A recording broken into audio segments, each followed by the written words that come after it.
श्री रामचंद्र जी के विवाह की जैसी विधि वर्णन की गई उसी रीति से सब राजकुमार विवाहे गए।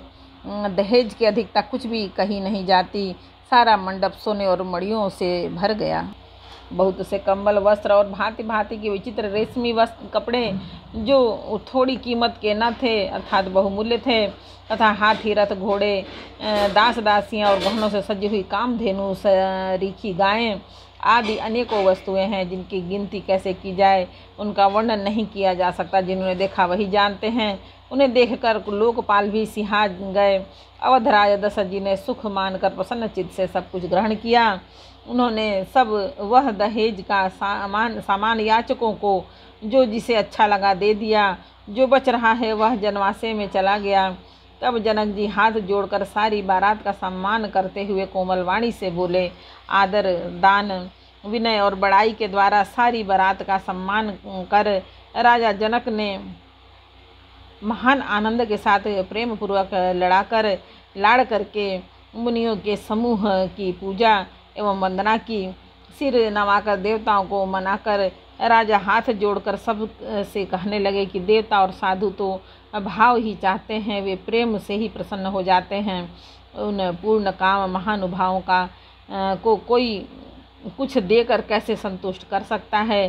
क्या एक अंजलि जल देने से कहीं समुद्र संतुष्ट हो सकता है? फिर जनक जी भाई सहित हाथ जोड़कर कौशलाधीश दशरथ जी से स्नेहशील और सुंदर प्रेम में सान कर मनोहर वचन बोले, हे राजन, आपके साथ संबंध हो जाने से अब हम सब प्रकार से बड़े हो गए। आपके साथ संबंध हो जाने से अब हम सब प्रकार से बड़े हो गए। यह राजपाट सहित हम दोनों को आप बिना दाम के लिए हुए सेवक ही समझिएगा। इन लड़कियों को टहलनी मानकर नई नई दया करके पालन कीजिएगा। मैंने बड़ी ढिठाई की कि आपको यहाँ बुलवा भेजा, अपराध क्षमा कीजिएगा। फिर सूर्यकुल के भूषण दशरथ जी ने समधी जनक जी को संपूर्ण सम्मान का निधि कर दिया। इतना सम्मान किया कि वे सम्मान के भंडार हो गए। उनकी परस्पर की विनय कही नहीं जाती। दोनों के हृदय प्रेम से परिपूर्ण हैं। देवतागण फूल बरसा रहे। राजा जनवासे को चले। नगाड़े की ध्वनि, जय ध्वनि और वेद की ध्वनि हो रही है। आकाश और नगर दोनों में खूब कौतूहल हो रहा है, आनंद छा रहा है। तब मुनीश्वर की आज्ञा पाकर सुंदर सखियाँ मंगल गान करते हुए दुल्हनों सहित दुल्हों को लिवाकर कोहबर को चली। सीता जी बार बार श्री राम जी को देखती हैं और सकुचा जाती हैं, और उनका मन नहीं सकुचाता। प्रेम के प्यासे उनके नेत्र सुंदर मछलियों की छवि को हर रहे हैं। श्री रामचंद्र जी का सांवला शरीर स्वभाव से ही सुंदर है। उनकी शोभा करोड़ों कामदेवों को लजाने वाली है। महावर्ष युक्त चरण कमल बड़े सुहावने लगते हैं, जिन पर मुनियों के मन रूपी भौरे सदा छाए रहते हैं। पवित्र और मनोहर पीली धोती प्रातः काल के सूर्य और बिजली की ज्योति को हरे लेती है। कमर में सुंदर किंकिणी और कटी सूत्र हैं। विशाल भुजाओं में सुंदर आभूषण सुशोभित हैं। पीला जनेऊ महान शोभा दे रहा है। हाथ की अंगूठी चित्त को चुरा लेती है। ब्याह के सब साज सजे हुए वे शोभा पा रहे हैं। चौड़ी छाती पर हृदय पर पहनने के सुंदर आभूषण सुशोभित हैं। पीला दुपट्टा काखा सूती जनेऊ की तरह शोभित है। उनके दोनों छोरों पर मणि और मोती लगे हैं। कमल के समान सुंदर नेत्र हैं। कानों में सुंदर कुंडल हैं, और मुख तो सारी सुंदरता का खजाना ही है। सुंदर भौहें और मनोहर नासिका है। ललाट पर तिलक तो सुंदरता का घर ही है, जिसमें मंगलमय मोती और मणि गुथे हुए हैं। ऐसा मनोहर मोर माथे पर सोह रहा है। सुंदर मोर के बहुमूल्य मणियाँ गुथी हुई हैं। सभी अंग चित्त को चुराए लेते हैं। सब नगर की स्त्रियां और देव सुंदरियां दुल्हा को देखकर तिनका तोड़ रही हैं, उनकी बलैया ले रही हैं, और मणि वस्त्र और आभूषण निछावर करके आरती उतार रही हैं, मंगल गान कर रही हैं। देवता फूल बरसा रहे हैं और सुत मांगध तथा भाट सुयस सुना रहे हैं। सुहागिनी स्त्रियां सुख पाकर कुंवर कुमारियों को कोहबर कुल देवता के स्थान में ले आईं। और अत्यंत प्रेम से मंगल गीत गा कर लौकिक रीति करने लगी। पार्वती जी श्री रामचंद्र जी को लहकौर वर वधू का परस्पर क्रास देना सिखाती हैं और सरस्वती जी सीता जी को सिखाती हैं।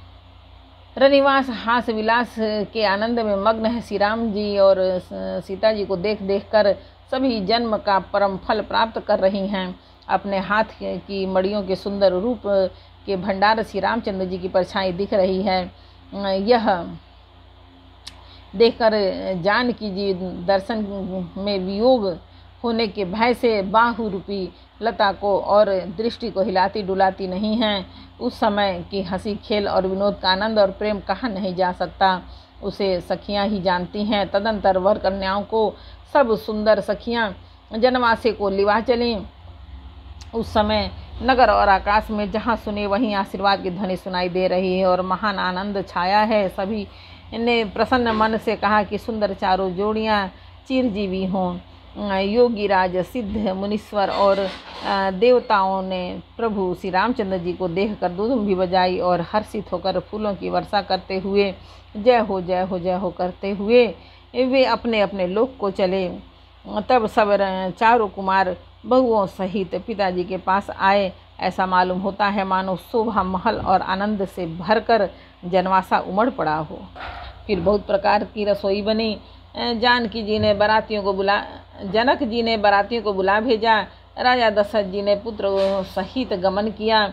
अनुपम वस्त्रों के पावड़े पड़ते जाते हैं। आदर के साथ सबके चरण धोए और सबको यथा योग्य पीढ़ों पर बैठाया।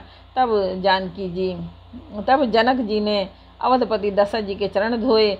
उनका सील और स्नेह वर्णन नहीं किया जा सकता। फिर श्री रामचंद्र जी के चरण कमलों को धोया।